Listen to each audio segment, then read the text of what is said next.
जी अस्सलाम वालेकुम बिस्मिल्लाहिर्रहमानिर्रहीम अल्लाहुम्मा सल्ली अला मुहम्मद व अला आले Muhammad. Welcome to new vlog. ਮੈਂ ਹਾਂ ਸ਼ਾਹਦ ਅਲ ਹਨੀਫ। ਤੁਸੀਂ ਦੇਖਦੇ ਪਏ ਹੋ YouTube channel Arai vlog 5060। YouTube channel Arai vlog 5060। ਉਮੀਦ ਹੈ ਦੋਸਤੋ ਤੁਸੀਂ ਸਾਰੇ ਖੈਰ ਖਰੀਏ ਨਾਲ ਹੋਵੋਗੇ। ਬਾਕੀ ਚੱਲਦੇ ਆ ਨਵੇਂ ਔਰ ਮਜ਼ੇਦਾਰ ਵਲੌਗ ਵਾਲੇ ਬੰਨੇ ਨੂੰ। ਤੋਂ ਪਹਿਲਾਂ ਜਿਨ੍ਹਾਂ ਨੇ ਹਾਲੇ ਤੱਕ ਸਾਡੇ ਚੈਨਲ ਨੂੰ ਸਬਸਕ੍ਰਾਈਬ ਨਹੀਂ ਕੀਤਾ ਉਹ ਲਾਜ਼ਮੀ ਜਾ ਕੇ ਸਬਸਕ੍ਰਾਈਬ ਕਰੋ ਔਰ ਬੈਲ ਆਈਕਨ ਨੂੰ ਵੀ ਪ੍ਰੈਸ ਕਰ ਲਿਆ ਕਰੋ, ਕਿਉਂਕਿ ਆਉਣ ਵਾਲੀ ਵੀਡੀਓ ਵੀ ਤੁਹਾਡੇ ਤੱਕ ਆਸਾਨੀ ਨਾਲ ਪਹੁੰਚ ਸਕੇ। ਤੇ ਫਿਰ ਵੀਡੀਓ ਨੂੰ ਪੂਰਾ ਦੇਖਿਆ ਕਰੋ, ਠੀਕ ਆ। ਤੇ ਵਿੱਚੋਂ ਨਾ ਛੱਡਿਆ ਕਰੋ, ਵੀਡੀਓ ਪੂਰਾ ਦੇਖਿਆ ਕਰੋ, ਠੀਕ ਆ। ਤੇ ਬਾਕੀ ਇਨਸ਼ਾਅੱਲਾ ਚੱਲਦੇ ਆ ਨਵੇਂ ਔਰ ਮਜ਼ੇਦਾਰ ਵਲੋਗ ਵਾਲੇ ਬੰਦੇ ਨੂੰ, ਠੀਕ ਆ। ਮੈਂ ਸਵੇਰ ਦਾ ਟਾਈਮ ਸੀਗਾ, ਸੁਬਹ ਹੀ ਵਲੋਗ ਸਟਾਰਟ ਕਰ ਲਿਆ ਵਾ, ਗੱਡੀ ਸਟਾਰਟ ਕਰ ਲਈ ਆ। ਹੁਣ ਨਿਕਲਦੇ ਆ। ਜੋ ਕੰਮਕਾਰ ਹੋਇਆ, ਜੋ ਰੂਟੀਨ ਹੋਈ, ਇਨਸ਼ਾਅੱਲਾ ਉਹ ਤੁਹਾਡੇ ਨਾਲ ਸ਼ੇਅਰ ਕਰਾਂਗੇ। ਤੇ ਬਾਕੀ ਤੁਸੀਂ ਚੈਨਲ ਲਾਜ਼ਮੀ ਸਬਸਕ੍ਰਾਈਬ ਕਰਿਆ ਕਰੋ ਔਰ ਬੈਲ ਆਈਕਨ ਨੂੰ ਵੀ ਪ੍ਰੈਸ ਕਰ ਲਿਆ ਕਰੋ। ਤੇ ਸਬਸਕ੍ਰਾਈਬ ਸ਼ੇਅਰ ਕਮੈਂਟ ਲਾਈਕ ਲਾਜ਼ਮੀ ਕਰਿਆ ਕਰੋ, ਉਹਦੇ ਵਿੱਚ ਸਾਨੂੰ ਹੌਸਲਾ ਅਫਜ਼ਾਈ ਮਿਲਦੀ ਆ। ਇਹ ਕੰਮ ਤੁਸੀਂ ਲਾਜ਼ਮੀ ਕਰਿਆ ਕਰੋ, ਠੀਕ ਆ। ਤੇ ਬਾਕੀ ਸੁਬਹ ਦਾ ਟਾਈਮ ਸੀਗਾ, ਮੈਂ ਕਿਹਾ ਚਲੋ ਵਲੋਗ ਸਟਾਰਟ ਕਰ ਲਈਏ, ਹੌਲੀ ਹੌਲੀ ਬਣਦਾ ਰਹੂਗਾ, ਠੀਕ ਆ। ਤੇ ਆ ਗੱਡੀ ਸਟਾਰਟ ਕਰ ਲਈ ਆ, ਬਸ ਹੁਣ ਨਿਕਲਦੇ ਆ। ਅੱਲਾ ਕਰੇ ਹੌਲੀ ਹੌਲੀ ਨਿਕਲ ਜਾਵਾਂਗੇ। ਬਿਲਡਿੰਗ ਅਸਾ ਜੀ ਉਹ ਤੁਹਾਨੂੰ ਦਿਖਾਉਣੀ ਆ। ਉਹ ਬਿਲਡਿੰਗ ਬੜੀ ਦੇਰ ਹੋ ਗਈ, ਮੇਰਾ ਦਿਲ ਕਰਦਾ ਸੀ ਦਿਖਾਵਾਂ। ਬੋਤਲ ਜੀ ਆ, ਹੋਰ ਕੁਛ ਵੀ ਨਹੀਂ ਗਾ। ਉਹ ਬੋਤਲ ਜੀ ਆ, ਦੇਖੋ ਇੱਥੇ ਇੱਦਾਂ ਦੀਆਂ ਬਿਲਡਿੰਗਾਂ ਆ ਛੋਟੀਆਂ ਛੋਟੀਆਂ। ਤੇ ਇੱਥੇ ਇੱਕ ਬਿਲਡਿੰਗ ਹੈਗੀ ਆ, ਉਹ ਨਾ ਬੋਤਲ ਜੀ ਤਰ੍ਹਾਂ ਦੀ ਆ ਬਸ, ਹੋਰ ਉਹਦੇ ਪੱਲੇ ਪੱਲੇ ਕੁਛ ਨਹੀਂ ਹੈਗਾ। ਤੇ ਬਾਕੀ ਉਹ ਹੈ ਬੜੀ ਮਹਿੰਗੀ ਆ। ਉਹਦੇ ਵਿੱਚ ਹੋਟਲ ਬਣਿਆ ਹੋਇਆ ਵਾ। ਆ ਰਹੀ ਆ ਮੈਂ ਤੈਨੂੰ ਦਿਖਾਉਣਾ ਆ। ਆ ਛੋਟੀ ਜਿਹੀ ਜਿਹੜੀ ਦੇਖਦੀ ਨਹੀਂ ਪਈ, ਜਿਹਦੇ ਉੱਤੇ ਇੱਕ ਡੰਡਾ ਜਿਹਾ ਵੀ ਖੜਾ, ਦੋ ਇੱਕ ਤੇ ਦੋ ਖੜੇ ਆ ਨਾ, ਇੱਕ ਤੇ ਇੱਕ ਖੜਾ ਆ। ਓਹੋ ਆ ਜਿਹੜੀ ਬਿਲਕੁਲ ਹੀ ਕੱਚ ਦੀ ਬਣੀ ਹੋਈ ਆ, ਸ਼ੀਸ਼ੇ ਦੀ। ਆਹਾ ਇਹ ਬੋਤਲ ਜੀ ਆ ਨੀਰੀ। ਤੇ ਇੱਦਾਂ ਦੀ ਬਿਲਡਿੰਗ ਸੀਗੀ, ਮੈਂ ਕਿਹਾ ਚਲੋ ਇਹਨਾਂ ਬਲੋਕ ਦੇ ਵਿੱਚ ਦਿਖਾਉਣੀ ਹੈ ਆ। ਤੇ ਮੈਂ ਵਾਹਵਾ ਦਿਨਾਂ ਦੀ ਤਾੜੀ ਹੋਈ ਸੀਗੀ। ਤੇ ਨਾ ਬੋਤਲ ਜੀ ਆ, ਨੀਰੀ ਬੋਤਲ ਜੀ ਲੱਗਦੀ ਆ। ਇਹਦੇ ਤੇ ਪੰਪ ਦੇ ਨਾਲ ਬਣੀ ਹੋਈ ਆ। ਤੇ ਆਹ ਇੱਕ ਹੋਰ ਆ ਨਾਲ ਇਹਦੀ, ਇਹਦਾ ਹਿਸਾਬ ਕਿਤਾਬ ਦੇਖੋ ਇਹ ਕਿੱਦਾਂ ਦੀ ਆ। ਆਹ ਪੰਪ, ਇਹ ਪੰਪ ਦੇ ਨਾਲ ਆਹ ਬਿਲਡਿੰਗ ਆ। ਆਹ ਵੀ ਉੱਦਾਂ ਦੀ ਬਣੀ ਹੋਈ ਆ। ਇਹ ਕੋਈ ਮਤਾਮ ਤੋਂ ਹੋਟਲ ਸ਼ੋਟਲ ਵਗੈਰਾ ਬਣੇ ਹੋਏ ਆ ਇੱਥੇ।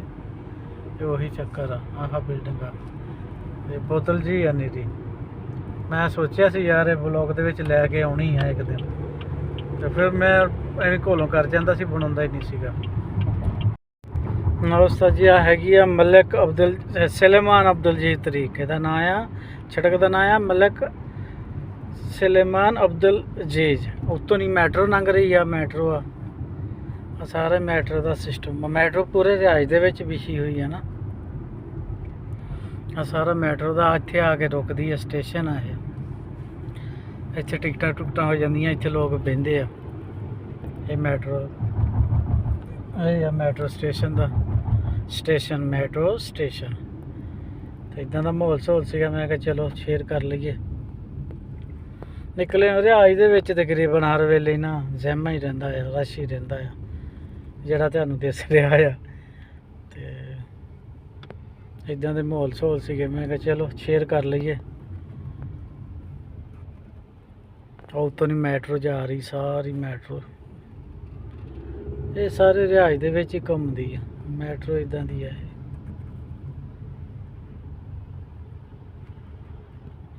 ਇੱਧਰ ਅਗਲੇ ਬੰਨੇ ਮਲਕ ਫਾਦ ਆ ਤਰੀਕ, ਮਲਕ ਫਾਦ। ਇਹ ਮਲਕ ਸੁਲੇਮਾਨ ਅਬਦੁਲ ਜੀਜ ਆ। ਇੱਕ ਅਬਦੁਲ ਜੀਜ ਲਹਿਦਾ ਸੜਕ ਆ, ਇਹ ਸੁਲੇਮਾਨ ਅਬਦੁਲ ਜੀਜ ਆ। ਅਸਲ ਦੋ ਸੜਕਾਂ ਨੇ ਇਸੇ ਨਾਂ ਦੀਆਂ ਹੀ। ਲਓ ਉਸਤਾਦ ਜੀ ਪਹੁੰਚ ਗਏ ਆ ਯੂਨੀਵਰਸਿਟੀ ਛੱਡ ਕੇ। ਇੱਥੋਂ ਸਾਹਮਣੇ ਸਾਡੀ ਯੂਨੀਵਰਸਿਟੀ ਦਿਸਦੀ। ਉਹ ਬਿਲਡਿੰਗ ਜਿਹੜੀ ਦਿਸ ਰਹੀ ਹੈ ਨਾ, ਉਹ ਯੂਨੀਵਰਸਿਟੀ ਦੀ ਹੈ। ਯੂਨੀਵਰਸਿਟੀ ਦੀ ਆ ਉਹ ਬਿਲਡਿੰਗ। ਤੇ ਕੰਮ ਇੱਥੇ ਵੀ ਸ਼ੁਰੂ ਹੋਣ ਲੱਗਿਆ, ਕੁਝ ਬਣਨ ਲੱਗਿਆ। ਇਹ ਵੀ ਇਹ ਹੁਣ ਖੁਦਾ ਜਾਣਦਾ ਕੀ ਬਣਨ ਲੱਗਿਆ ਵਾ। ਬਾਕੀ ਕੋਈ ਨਾ ਕੋਈ ਪੰਗਾ ਛਿੜ ਗਿਆ ਇੱਥੇ ਵੀ। ਆ ਵੀ ਹਲੇ ਮੈਦਾਨ ਹੀ ਪਏ ਆ। ਆਹ ਕੁਛ ਬਣ ਗਿਆ ਵਾ, ਤਿਆਰ ਹੋ ਗਿਆ ਹੈ।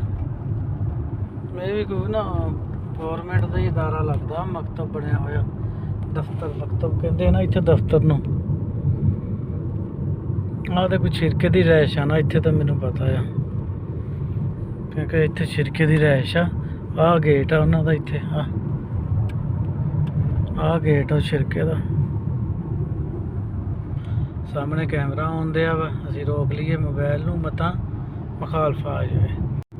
ਬਸ ਜੀ ਨਵੀਂ ਜਗ੍ਹਾ ਤੇ ਘੁੰਮਦੇ ਘੁਮਾਉਂਦੇ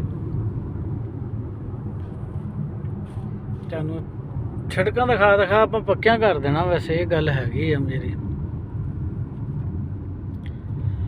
ਸੜਕਾਂ ਦਿਖਾ ਦਿਖਾ ਕੇ ਨਾ ਤੁਹਾਨੂੰ ਬਿਲਕੁਲ ਡੰਡਾ ਸਰਵਿਸ ਕਰ ਦਿਆਂਗੇ। ਕਿਉਂਕਿ ਕੱਲ ਨੂੰ ਤੁਸੀਂ ਸੋਧੀਆ ਆ ਜਾਓ ਨਾ, ਤੁਹਾਨੂੰ ਪਤਾ ਹੋਵੇ ਵੀ ਅਸੀਂ ਇੱਥੇ ਫਿਰੇ ਹੋਏ ਹਾਂ। ਵੈਸੇ ਸੜਕਾਂ ਨਵੀਆਂ ਦਿਖਾਉਂਦਾ ਰਹਿਣਾ ਵਾ, ਇੱਦਾਂ ਨਹੀਂ ਤੁਹਾਨੂੰ ਪੱਕੀਆਂ ਹੋਣੀਆਂ ਹੈਗੀਆਂ। ਕਿਉਂਕਿ ਇੱਕ ਸੜਕ ਜਿਹੜੀ ਤੁਹਾਨੂੰ 8-10 ਵਾਰੀ ਦਿਖਾਈ ਹੈ ਨਾ, ਫਿਰ ਉਹ ਪੱਕੀ ਹੋਊਗੀ ਤੁਹਾਡੇ ਕੋਲ। ਇੱਦਾਂ ਦੇ ਮਾਹੌਲ ਸਹੂਲ ਸੀਗੇ, ਮੈਂ ਕਿਹਾ ਚਲੋ ਯਾਰ ਸ਼ੇਅਰ ਕਰ ਲਈਏ, ਗੱਪਾਂ ਛੱਪਾਂ ਲਾ ਲਈਏ। ਜਦੋਂ ਬੰਦਾ ਇਕੱਲਿਆਂ ਹੋਵੇ ਨਾ, ਫਿਰ ਗੱਪਾਂ ਲਾਉਣ ਨੂੰ ਵੀ ਦਿਲ ਕਰਦਾ ਆ, ਨਾਲ ਕੋਈ ਨਾ ਹੋਵੇ। ਤੇ ਸਾਡੇ ਕੰਮ ਇੱਦਾਂ ਦੇ ਆ, ਅਸੀਂ ਨਾਲ ਕਿਸੇ ਨੂੰ ਬਿਠਾ ਨਹੀਂ ਸਕਦੇ, ਲਿਆ ਨਹੀਂ ਸਕਦੇ, ਕਿਉਂਕਿ ਸਾਡਾ ਕੰਮ ਹੀ ਇੱਦਾਂ ਦਾ ਆ। ਮੈਡਮਾਂ ਨੇ ਆਉਣਾ ਜਾਣਾ ਹੁੰਦਾ ਆ, ਉਹਨਾਂ ਨਾਲ ਕਿੱਦਾਂ ਕਿਸੇ ਦੋਸਤ ਨੂੰ ਬਾ ਸਕਦੇ ਆ, ਨਹੀਂ ਬਾ ਸਕਦੇ। ਉਹ ਫਿਰ ਇਸ ਵਾਰ ਨਾ ਇਕੱਲੇ ਹੀ ਨਿਕਲ ਆਈਦਾ ਵਾ। ਅਤੇ ਬਾਕੀ ਅੱਜ ਤੁਹਾਨੂੰ ਥੋੜ੍ਹੀ ਜਿਹੀ ਅਪਡੇਟ ਦਿੰਦੇ ਹਾਂ ਕਾਸਮ ਜੱਟ ਦੇ ਬਾਰੇ ਦੇ ਵਿੱਚ। ਕਾਸਮ ਜੱਟ ਫਿਲਹਾਲ ਉੱਥੋਂ ਫਰਾਰ ਆ, ਜਦੋਂ ਦਾ ਉਹਨਾਂ ਦਾ ਟਰੰਕ ਲੈ ਕੇ ਭੱਜਿਆ, ਸੋਨਾ ਲੈ ਕੇ ਨਾ ਨਿਕਲਿਆ ਉਹਨਾਂ ਕੋਲੋਂ। ਅਤੇ ਬਾਕੀ ਉਦੋਂ ਦਾ ਉਹ ਫਰਾਰ ਹਾਲੇ ਤੱਕ ਕਾਬੂ ਨਹੀਂ ਆਇਆ। ਮੇਰਾ ਖਿਆਲ ਕਹਿੰਦਾ ਕੋਈ ਘੱਟ ਤੋਂ ਘੱਟ ਵੀ ਉਹਨੂੰ 15-20 ਦਿਨ ਤਾਂ ਹੋ ਚੱਲੇ ਆ, ਉਹ ਫਰਾਰੀ ਦੇ ਵਿੱਚ ਹੀ ਆ। ਲੇਕਿਨ ਉੱਥੋਂ ਉਹਦੇ ਕੋਲ ਨਿਕਲ ਨਹੀਂ ਹੋ ਰਿਹਾ ਜੇ, ਇਹ ਮੈਨੂੰ ਨਹੀਂ ਸਮਝ ਆ ਰਹੀ ਵੀ ਉੱਥੋਂ ਕਿਉਂ ਨਹੀਂ ਨਿਕਲ ਹੋ ਰਿਹਾ। ਅਤੇ ਉਹ ਜਿੱਥੇ ਵੀ ਜਾ ਰਿਹਾ, ਪਹਾੜ ਜੰਗਲ, ਇੰਨੇ ਦਿਨਾਂ ਦੇ ਵਿੱਚ ਬੰਦਾ ਕਿਸੇ ਨਾ ਕਿਸੇ ਬੰਨੇ ਲੱਗ ਹੀ ਜਾਂਦਾ ਨਾ। ਅਤੇ ਲੇਕਿਨ ਉਹ ਵਿਚਾਰਾ ਹਾਲੇ ਤੱਕ ਫਸਿਆ ਹੋਇਆ ਵਾ। ਅੱਲਾਹ ਤਾਲਾ ਖੈਰ ਕਰੇ ਉਹਦੇ 'ਤੇ। ਅਤੇ ਦੇਖੋ ਕੀ ਬਣਦਾ ਵਾ ਐਂਡ ਵਿਚਾਰੇ ਦਾ। ਅਤੇ ਹੁਣ ਮੈਨੂੰ ਉਮੀਦ ਆ ਵੀ ਇੰਨੇ ਦਿਨ ਹੋ ਗਏ ਦੌੜੇ ਫਿਰਦੇ ਨਿਕਲੇ ਨੂੰ, ਕਿਸੇ ਨਾ ਕਿਸੇ ਬੰਨੇ ਉਹ ਨਿਕਲ ਜੂਗਾ, ਗਾਇਬ ਹੋ ਜੂਗਾ। ਮੇਰਾ ਤਾਂ ਖਿਆਲ ਇਹੀ ਕਹਿੰਦਾ ਵਾ, ਕਿਉਂਕਿ ਜਿਹੜਾ ਹਾਲੇ ਤੱਕ ਕਾਬੂ ਨਹੀਂ ਨਾ ਆਇਆ ਉਹਨਾਂ ਦੇ, ਤੇ ਬਾਕੀ ਨਿਕਲ ਜੂਗਾ। ਇੱਕ ਦੋ ਵਾਰੀ ਤਾਂ ਇੱਦਾਂ ਦੇ ਵੀ ਸੀਨ ਆਏ ਆ, ਉਹ ਜਿਹੜੇ ਲੱਭਣ ਵਾਲੇ ਉਹਦੇ ਕੋਲੋਂ ਹੋ ਕੇ ਲੰਘ ਗਏ ਆ, ਉਹ ਉੱਤੇ ਦਰਖਤ 'ਤੇ ਚੜ੍ਹ ਗਿਆ ਜਾਂ ਛੁਪ ਗਿਆ, ਜੋ ਵੀ ਹਿਸਾਬ ਕਿਤਾਬ ਉਹ ਕੀਤਾ ਨਾ ਉਹਨੇ। ਬਾਕੀ ਉਹਨਾਂ ਤੋਂ ਬਚ ਕੇ ਤੇ ਨਿਕਲ ਗਿਆ ਫਿਰ ਵੀ। ਤੇ ਬਾਕੀ ਅੱਲਾਹ ਤਾਲਾ ਉਹਨੂੰ ਕਾਮਯਾਬ ਕਰੇ, ਕਿਉਂਕਿ ਉਹਨੂੰ ਅਗਵਾ ਕੀਤਾ ਗਿਆ ਸੀਗਾ, ਉਹ ਆਪਣੀ ਮਿਹਨਤ ਨਾਲ ਨਿਕਲਿਆ ਉੱਥੋਂ। ਤੇ ਉਹਦੇ ਹੱਥੀਂ ਉਹਨਾਂ ਦੀ ਕੋਈ ਚੀਜ਼ ਆ ਗਈ ਆ ਤੇ ਕੋਈ ਗੱਲ ਨਹੀਂ, ਉਹਨਾਂ ਨੇ ਵੀ ਤਾਂ ਅਗਵਾ ਕੀਤਾ ਸੀ ਨਾ। ਉਹਦੇ ਕੋਲ ਤਮਾਨ ਮੰਗਦੇ ਸੀਗੇ 20 ਲੱਖ ਰੁਪਈਆ, ਤੇ ਅੱਜ ਉਹਨਾਂ ਦਾ ਉਹਦੇ ਹੱਥੀਂ ਆ ਗਿਆ ਟਰੰਕ ਵਿੱਚ ਸੋਨਾ। ਤੇ ਅੱਜ ਅਸੀਂ ਪ੍ਰੈਂਕ ਕਰਦੇ ਸੀਗੇ। ਇਹ ਕਿਹੜਾ ਪ੍ਰੈਂਕ ਆ ਜਿਹੜਾ 4-5 ਮਹੀਨੇ ਹੋ ਗਏ ਉਹਨੂੰ ਗਰੀਬ ਨੂੰ ਰੋਲੀ ਖੜੇ ਜੇ, ਉਹਦੇ ਪਿੱਛੇ ਬੀਵੀ ਬੱਚੇ ਭੈਣ ਭਰਾ ਸਾਰਾ ਖਾਨਦਾਨ ਬਿਖਰਿਆ ਫਿਰਦਾ, ਧੀਆਂ ਪੁੱਤਰ ਹੈ, ਸਾਰਾ ਖਾਨਦਾਨ ਉਹਦਾ ਬਿਖਰਿਆ ਫਿਰਦਾ। ਇਹ ਕਾਹਦਾ ਪ੍ਰੈਂਕ ਆ ਵੀ? ਪ੍ਰੈਂਕ ਹੁੰਦਾ ਚੱਲ ਤੁਸੀਂ ਕੀਤਾ ਆ ਦਿਹਾੜੀ ਦੇ ਵਿੱਚ ਖ਼ਤਮ ਕਰ ਦਿਓ, ਜੇ ਦਿਹਾੜੀ 'ਚ ਨਹੀਂ ਖ਼ਤਮ ਕੀਤਾ ਤੁਸੀਂ ਦਿਹਾੜੀ 2 ਦਿਨਾਂ 'ਚ ਖ਼ਤਮ ਕਰ ਦਿਓ। ਲੇਕਿਨ ਨਹੀਂ, ਉਹਨਾਂ ਨੇ ਤਾਂ ਕੰਮ ਹੀ ਨਹੀਂ ਨਾ ਰੱਖਿਆ ਹੈਗਾ ਖ਼ਤਮ ਕਰਨ ਵਾਲਾ। ਉਹਨਾਂ ਨੇ ਤਾਂ ਕੰਮ ਹੀ ਨਹੀਂ ਨਾ ਰੱਖਿਆ ਖ਼ਤਮ ਕਰਨ ਵਾਲਾ। ਉਹਨਾਂ ਨੇ ਤਾਂ ਕਿਹਾ ਬਸ ਹੁਣ ਹੱਥੀ ਆ ਗਿਆ, ਵੱਲਾ ਵਾਰਸ ਹੈਗਾ ਆ, ਜੋ ਮਰਜ਼ੀ ਕਰੀ ਜਾਓ, ਮਾਰੀ ਜਾਓ, ਕੁੱਟੀ ਜਾਓ। ਉਹਨੂੰ ਮਾਰਦੇ ਕੁੱਟਦੇ ਵੀ ਹੁੰਦੇ ਸੀਗੇ, ਠੀਕ ਠਾਕ ਉਹਨੂੰ ਮਾਰਿਆ ਕੁੱਟਿਆ ਵੀ ਇਹਨਾਂ ਨੇ। ਲੇਕਿਨ ਉਹ ਬੰਦਾ ਥੋੜ੍ਹਾ ਜਿਹਾ ਪੱਕਾ ਸੀਗਾ, ਬਚ ਗਿਆ। ਲੇਕਿਨ ਇਹਨਾਂ ਨੇ ਤਾਂ ਆਪਣੇ ਵੱਲੋਂ ਪੂਰੀ ਕੋਸ਼ਿਸ਼ ਕੀਤੀ ਨਾ ਉਹਨੂੰ ਮਾਰਨ ਕੁੱਟਣ ਦੀ। ਤੇ ਲੇਕਿਨ ਹੁਣ ਵੀ ਉਹਦੇ ਪਿੱਛੇ ਚੜ੍ਹੇ ਹੋਏ ਆ, ਦੇਖੋ ਕੀ ਬਣਦਾ ਆ ਕੀ ਨਹੀਂ ਬਣਦਾ। ਬਾਕੀ ਮੈਨੂੰ ਉਮੀਦ ਆ ਵੀ ਉਹ ਨਿਕਲ ਆਵੇਗਾ, ਕਿਸੇ ਨਾ ਕਿਸੇ ਬੰਨੇ ਨਾ ਪਹੁੰਚ ਜਾਏਗਾ। ਕਿਉਂਕਿ ਜਿਹੜੇ ਹੁਣ ਹਾਲਾਤ ਬਣੇ ਖੜੇ ਨਾ, ਉਹਨਾਂ 'ਚ ਮੈਨੂੰ ਦਿਸ ਰਿਹਾ ਵੀ ਉਹ ਨਾ ਕਿਸੇ ਨਾ ਕਿਸੇ ਬੰਨੇ ਵਿਚਾਰਾ ਪਹੁੰਚ ਜਾਏਗਾ, ਔਰ ਇਹਨਾਂ ਕੋਲ ਉਹਦੀ ਜਾਨ ਛੁੱਟ ਜੂਗੀ। ਤੇ ਮੁੜ ਕੇ ਇਹਨਾਂ ਨੇ ਪਿੱਛੇ ਜਾਣਾ, ਉਹਦੇ ਇਹਨਾਂ ਨੇ ਤਾਂ ਜਾਣਾ ਹੀ ਜਾਣਾ ਪਿੱਛੇ, ਕਿਉਂਕਿ ਇਹਨਾਂ ਦੇ ਸੋਨਾ ਸੋਨਾ ਉਹਨੇ ਲੈ ਕੇ ਨਿਕਲਿਆ ਹੋਇਆ ਵਾ। ਜਦੋਂ ਇਹਨਾਂ ਨੇ ਪਿੱਛੇ ਜਾਣਾ ਫਿਰ ਉਹਨੇ ਫੜਨੇ ਉੱਥੇ, ਫਿਰ ਇਹਨਾਂ ਨੂੰ ਪਤਾ ਲੱਗਣਾ ਵੀ ਅਸੀਂ ਕੀ ਕੀਤਾ ਤੇ ਕੀ ਸਾਡੇ ਨਾਲ ਹੋ ਰਿਹਾ। ਠੀਕ ਆ, ਬਾਕੀ ਇਹਦਾ ਟਾਈਮ ਆਉਣ ਤੇ ਪਤਾ ਲੱਗੂਗਾ, ਇੱਕ ਵਾਰੀ ਨਿਕਲ ਆਵੇ ਉੱਥੋਂ ਤੇ ਫਿਰ ਪਤਾ ਲੱਗੂਗਾ ਵੀ ਕੀ ਸੂਰਤ ਹਾਲ ਆ, ਕੀ ਗੱਲਬਾਤ ਆ। ਤੇ ਉਹ ਆ ਕੇ ਫਿਰ ਹਲੇ ਹੁਣ ਉਹਨੇ ਸਿਰਫ 2 ਬੰਦੇ ਨਵਿਆਂ ਦੇ ਨਾਂ ਦਿੱਤੇ ਆ। ਪਹਿਲੋਂ ਉਹ 2 ਦੇ ਨਾਂ ਲੈਂਦਾ ਸੀਗਾ, ਜਿਹੜੇ 2 ਸੀਗੇ ਨਾ ਉਹਨਾਂ ਦੇ ਨਾਂ ਲੈਂਦਾ ਸੀਗਾ। ਹੁਣ ਉਹਨੇ ਜਿਹੜੇ ਉਹਨਾਂ ਤੋਂ ਉੱਤੇ ਸੀਗੇ ਨਾ ਉਹਨਾਂ ਦੇ ਨਾਮ ਲਏ ਆ।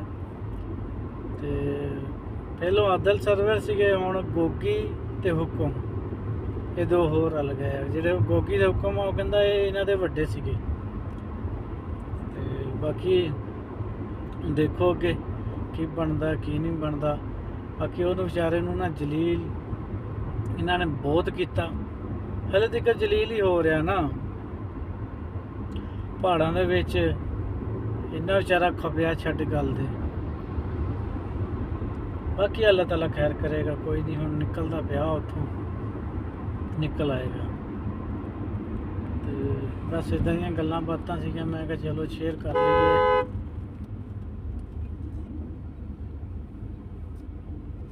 ਮੈਂ ਕਿਹਾ ਚਲੋ ਸ਼ੇਅਰ ਕਰ ਲਈਏ। ਇੱਕ ਪਾਗਲ ਜਿਹਾ ਨੇ ਗੱਡੀ ਸੜਕ ਦੇ ਅੱਧ 'ਚ ਹੀ ਰੋਕ ਲਈ, ਪਤਾ ਨਹੀਂ ਕਿੱਥੇ ਸੁੱਤਾ ਆ। ਜਨਾਨੀ ਆ, ਜਨਾਨੀ ਸੀਗੀ। ਮੈਂ ਕਿਹਾ ਬੰਦਾ ਆ, ਜਨਾਨੀ ਚਲਾਉਂਦੀ ਸੀ ਗੱਡੀ, ਤੇ ਉਹਨੇ ਸੜਕ ਦੇ ਅੱਧ 'ਚ ਹੀ ਰੋਕ ਲਈ। ਵੇ ਪਿੱਛੇ 5-4 ਗੱਡੀਆਂ ਇਕੱਠੀਆਂ ਆਉਂਦੀਆਂ ਵਾ ਤੇਰੇ ਨਾਲ। ਇੱਥੇ ਇੱਦਾਂ ਹੀ ਆ, ਜਨਾਨੀਆਂ ਨੂੰ ਪਤਾ ਲੱਗਦਾ ਕੋਈ ਨਹੀਂ ਹੈਗਾ। ਲਾਇਸੈਂਸ ਦੇਈ ਜਾਂਦੇ ਆ, ਉਹ ਵੀ ਰਿਸ਼ਵਤ ਚੱਲਦੀ ਆ ਇੱਥੇ ਵੀ। ਹੁਣ ਪੈਸੇ ਲੈ ਕੇ ਅਗਲੇ ਲਾਇਸੈਂਸ ਬਣਾ ਕੇ ਦੇ ਦਿੰਦੇ ਆ, ਪੈਸੇ ਲੈਂਦੇ 3-4 ਹਜ਼ਾਰ। ਲਾਇਸੈਂਸ ਤੁਹਾਨੂੰ ਘਰੇ ਬੈਠਿਆਂ ਨੂੰ ਲੱਭ ਜਾਂਦਾ ਆ। ਇੱਥੋਂ ਦੇ ਵੀ ਹਾਲਾਤ ਹੁਣ ਨਾ ਹੌਲੀ ਹੌਲੀ ਇੱਦਾਂ ਦੇ ਹੁੰਦੇ ਜਾਂਦੇ ਆ। ਬਾਕੀ ਲਾਇਸੈਂਸ ਤੁਹਾਨੂੰ ਸਹੀ ਦਿੰਦੇ ਜੇ, ਨਹੀਂ ਲਾਇਸੈਂਸ ਹੁੰਦਾ ਵਾ, ਲੇਕਿਨ ਘਰ ਬੈਠਿਆਂ ਲੱਭ ਜਾਂਦਾ ਵਾ। ਸਾਰੇ ਅਦਾਰੇ ਰਲ ਜਾਂਦੇ ਨਾ, ਸਾਰੇ 500 400 ਲੈ ਲੈਂਦੇ ਆ, ਲੈ ਕੇ ਤੇ 3-4 ਜਗ੍ਹਾ ਤੇ ਉਹਦਾ ਹੁੰਦਾ ਹੈ। ਪਹਿਲੋਂ ਜਾਂਦੇ ਆ, ਉਹ ਐਂਟਰੀ ਕਰਦੇ ਆ, ਫਿਰ ਟਰਾਈ ਲੈਂਦੇ ਇੱਕ ਦਿਨ, ਫਿਰ ਕਲਾਸਾਂ ਹੁੰਦੀਆਂ ਵਾ, ਫਿਰ ਕੰਪਿਊਟਰ ਹੁੰਦਾ ਵਾ। ਇਹ 3 ਚੀਜ਼ਾਂ ਮੇਨ ਆ। ਕਲਾਸਾਂ ਵੀ ਏਡੀਆਂ ਮੇਨ ਨਹੀਂ ਹੈਗੀਆਂ, ਉਹ ਵੀ ਇੱਦਾਂ ਓਕੇ ਕਰਾ ਲੈਂਦੇ ਆ। ਤੇ ਫਿਰ ਕੰਪਿਊਟਰ ਵੀ ਉਹ ਇੱਦਾਂ ਓਕੇ ਕਰਾ ਲੈਂਦੇ ਆ ਬਾਹਰ ਬੈਠੇ। ਤੇ ਫਿਰ ਆਖਰੀ ਟਰਾਈ ਉਹ ਵੀ ਇੱਦਾਂ ਰਲੇ ਜਿਹੇ ਹੁੰਦੇ ਆ। ਤੇ ਫਿਰ ਅੱਗੇ ਦਫ਼ਤਰ ਵਾਲੇ ਲਾਇਸੈਂਸ ਇਸ਼ੂ ਕਰ ਦਿੰਦੇ ਆ। ਇਹਨਾਂ ਦੀ ਸੁਰ ਸਮਝ ਰਲੀ ਹੋਈ ਹੈ ਨਾ, ਸਾਰੇ ਰਲ ਕੇ ਕੰਮ ਕਰਦੇ ਆ, ਪੈਸਾ ਕਮਾ ਰਹੇ ਨਾ ਅਗਲੇ ਪੈਸਾ। ਬਹੁਤ ਸਾਰੇ ਲੋਕ ਆ ਜਿਨ੍ਹਾਂ ਨੇ ਘਰ ਬਹਿ ਕੇ ਲਾਇਸੈਂਸ ਬਣਵਾਏ ਆ, ਤੋੜ ਪਹੁੰਚ ਗਏ ਇੱਥੇ। ਮੈਂ ਆਪ 3-4 ਮੁੰਡਿਆਂ ਨੂੰ ਤਾਂ ਮੈਂ ਆਪ ਜਾਣਦਾ ਵਾਂ, ਲੜਕਿਆਂ ਨੂੰ ਜਿਨ੍ਹਾਂ ਦੇ ਲਾਇਸੈਂਸ ਬਣੇ ਉਹ ਘਰ ਪਹੁੰਚ ਗਏ। ਦੋਸਤਾਂ ਜੀ ਅਸੀਂ ਪਹੁੰਚ ਗਏ ਹਯਾਤੀ ਮਾਰਕੀਟ। ਇਹ ਸਾਜੀ ਜੈਮਾ ਇੰਨਾ ਕੁ ਲੱਗਾ ਖੜਾ ਇੱਥੇ ਵੀ ਪਾਰਕਿੰਗ ਕੋਈ ਨਹੀਂ ਹੈਗੀ। ਮੈਂ ਸੋ ਅੱਗੇ ਪਿੱਛੇ ਦੁਗਬੋਰੀ, ਹਾਰਨ ਦੁਗਬੋਰੀ ਕਹਿੰਦੇ, ਹਾਰਨ ਨੂੰ ਨਾ ਦੁਗਬੋਰੀ ਕਹਿੰਦੇ। ਮੈਂ ਕਿਹਾ ਚਲੋ ਅਸੀਂ ਥੋੜ੍ਹਾ ਜਿਹਾ ਸੀਨ ਲੈ ਲਈਏ ਇੱਥੋਂ ਦਾ, ਮੈਂ ਤਦ ਵੀਡੀਓ ਸ਼ੁਰੂ ਕਰ ਲਈ।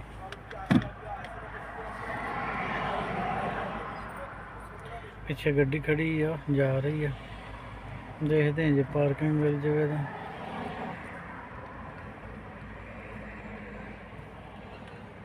ਤੈਨੂੰ ਸਿੱਧਾ ਹਯਾਤੀ ਮਾਰਕੀਟ ਦਾ ਸੀਨ ਦਿਖਾਉਂਦੇ ਆ। ਫਿਰ ਜੇ ਪਾਰਕਿੰਗ ਮਿਲ ਗਈ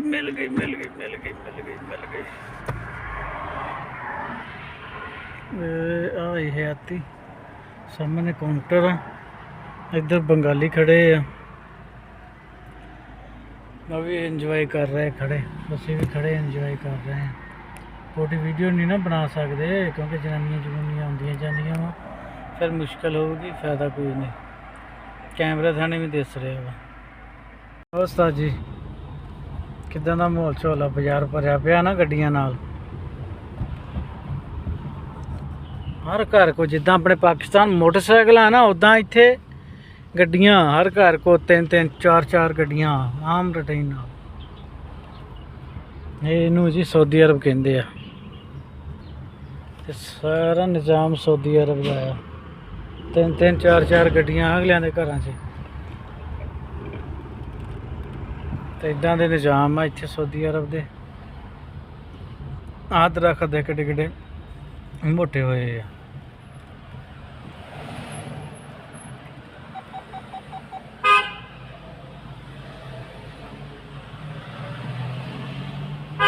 ਬਾਕੀ ਇਹ ਦੇਖੋ ਤੁਸੀਂ ਸੂਰਤ ਹਾਲ।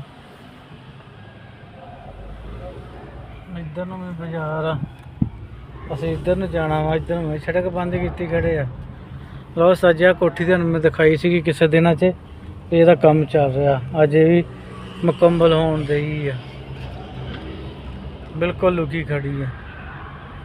ਆ ਜੀ ਸਾਡਾ ਸਕੂਲ ਆ ਗਿਆ ਵਾ, ਜਿੱਥੋਂ ਅਸੀਂ ਸਕੂਲ ਟਾਈਮ ਚੱਕਣਾ ਆ। ਇਹ ਵੀ ਤੁਹਾਨੂੰ ਅੱਜ ਫਰੰਟ ਤੋਂ ਵਿਜ਼ਿਟ ਕਰਾ ਕੇ ਫਿਰ ਵਲੋਗ ਐਂਡ ਕਰਾਂਗੇ। ਇੱਧਰ ਨੂੰ ਆ ਜਾਈਏ, ਇੱਦਾਂ ਕਰੀਏ ਗੱਡੀ ਅਸੀਂ ਇੱਕ ਸਾਈਡ ਤੇ ਲਾ ਲਈਏ। ਮੇਨ ਗੱਲ ਆ ਇੱਥੇ ਪਾਰਕਿੰਗ ਲੱਭ ਜਾਵੇ, ਤੇ ਬਹੁਤ ਔਖੀ ਲੱਭਦੀ ਆ, ਤੇ ਲੱਭ ਗਈ ਆ ਸਾਨੂੰ ਥੋੜੀ ਜੀ।